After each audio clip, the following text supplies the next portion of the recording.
ಭಕ್ತಿ ಮತ್ತು ಶ್ರದ್ಧೆಯಿಂದ ರಾಮಾಯಣವನ್ನು ಓದಿದರೆ ಅಥವಾ ಕೇಳಿದರೆ ಹಿಂದಿನ ಜನ್ಮದಲ್ಲಿ ಅಥವಾ ಇಹ ಜನ್ಮದಲ್ಲಿ ಮಾಡಿದ ಪಾಪಗಳು ಕ್ಷಯವಾಗುತ್ತವೆ.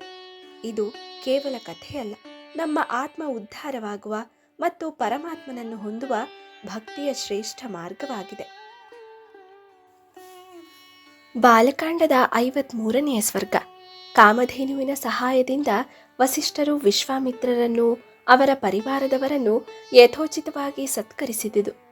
ವಿಶ್ವಾಮಿತ್ರರು ಕಾಮಧೇನುವನ್ನು ಅಪೇಕ್ಷಿಸಿದುದು. ವಸಿಷ್ಠರ ಅಸಮ್ಮತಿ.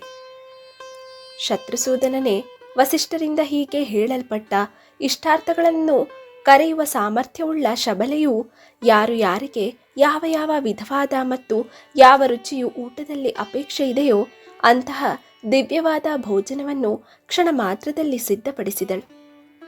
ಕಬ್ಬಿನ ಹಾಲು, ಜೇನುತುಪ್ಪ, ಮೈರೇಯವೆಂಬ ಸುರೆ, ಶ್ರೇಷ್ಠವಾದ ಆಸವಗಳು, ಬಹುಮೂಲ್ಯವಾದ ಪಾನಕಾದಿ ಪಾನೀಯಗಳು ಮತ್ತು ನಾನಾ ವಿಧವಾದ ಅಪೂಪ, ಲಡ್ಡು, ಫೇಣಿಕ ಮೊದಲಾದ ಭಕ್ಷ್ಯಗಳೆಲ್ಲವನ್ನೂ ಶಬಲೆಯು ಸಿದ್ಧಪಡಿಸಿದಳು.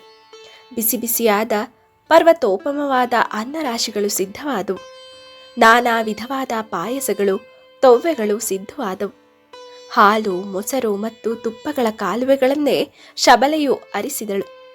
ಅನೇಕ ವಿಧವಾದ ರುಚಿಕರವಾದ ಮತ್ತು ಸಿಹಿಯಾದ ಭಕ್ಷ್ಯಗಳಿಂದ ಸಾವಿರಾರು ಬೆಳ್ಳಿಯ ತಟ್ಟೆಗಳು ಪೂರ್ಣವಾಗಿದ್ದವು.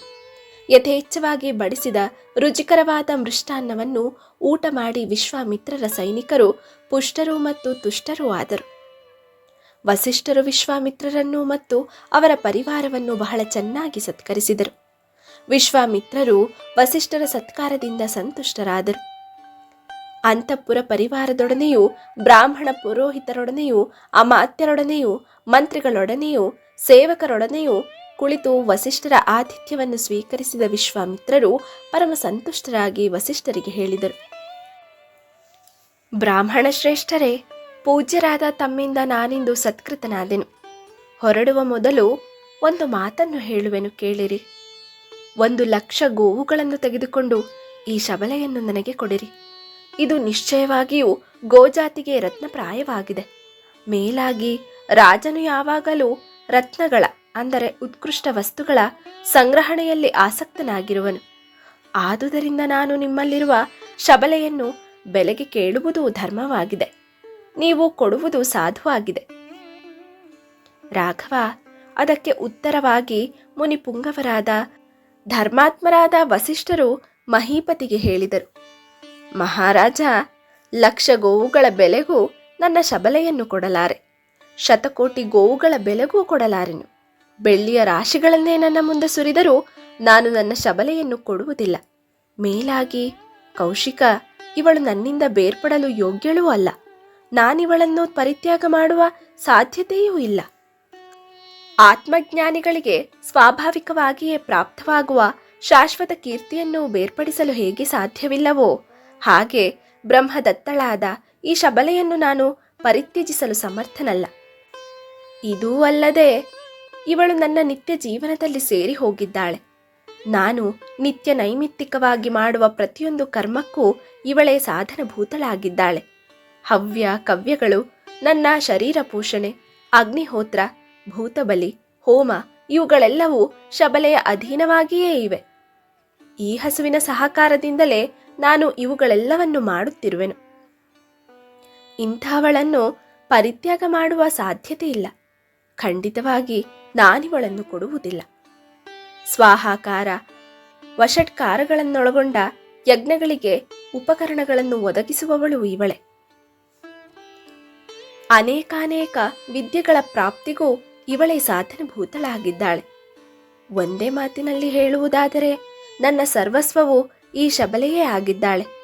ಇದರಲ್ಲಾವ ಸಂಶಯವೂ ಇಲ್ಲ. ಇದು ಸತ್ಯ. ಮೇಲಾಗಿ ಇವಳು ನನಗೆ ಸದಾ ಸಂತೋಷವನ್ನುಂಟು ಮಾಡುತ್ತಿರುವಳು. ಇವೇ ಮೊದಲಾದ ಅನೇಕ ಕಾರಣಗಳಿಂದ ಶಬಲೆಯನ್ನು ನಾನು ನಿನಗೆ ಖಂಡಿತವಾಗಿಯೂ ಕೊಡುವುದಿಲ್ಲ. ವಸಿಷ್ಠರು ಹೀಗೆ ಹೇಳಲಾಗಿ ವಾಕ್ಯ ವಿಶಾರದರಾದ ವಿಶ್ವಾಮಿತ್ರರು ಉದ್ವೇಗಪೂರ್ಣವಾದ ಮಾತನ್ನಾಡಿದರು.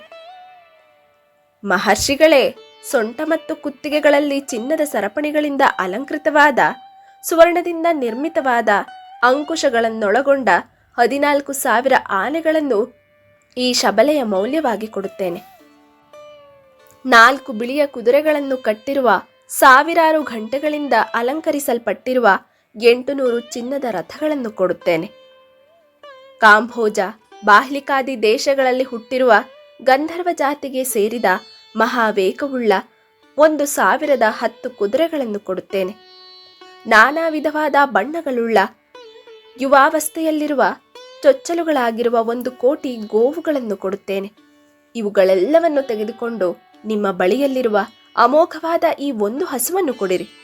ಒಂದು ವೇಳೆ ಈ ಮೌಲ್ಯವು ಕಡಿಮೆ ಎಂದು ನೀವು ಭಾವಿಸುವುದಾದರೆ, ಶಬಲೆಯ ಮೌಲ್ಯವಾಗಿ ನೀವು ಎಷ್ಟು ರತ್ನ ರಾಶಿಗಳನ್ನು ಅಪೇಕ್ಷಿಸುವಿರೋ ಅಷ್ಟನ್ನು ನಿಮಗೆ ತಂದು ಕೊಡುತ್ತೇನೆ.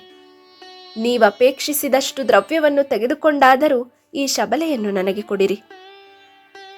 ಬುದ್ಧಿವಂತರಾದ ವಿಶ್ವಾಮಿತ್ರರ ಉದ್ವೇಗಪೂರ್ಣವಾದ ಮಾತುಗಳನ್ನು ಕೇಳಿದ ನಂತರವೂ ಬ್ರಹ್ಮರ್ಷಿಗಳಾದ ವಸಿಷ್ಠರು ಶಾಂತವಾಗಿಯೇ ಉತ್ತರಿಸಿದರು.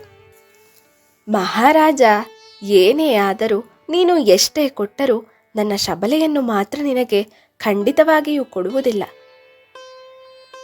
ಈ ಶಬಲೆಯೇ ನನಗೆ ರತ್ನರಾಶಿ. ಇವಳೇ ನನ್ನ ಸಕಲ ಸರ್ವಸ್ವ. ಇವಳೇ ನನ್ನ ಜೀವ ಸ್ವರೂಪಳು.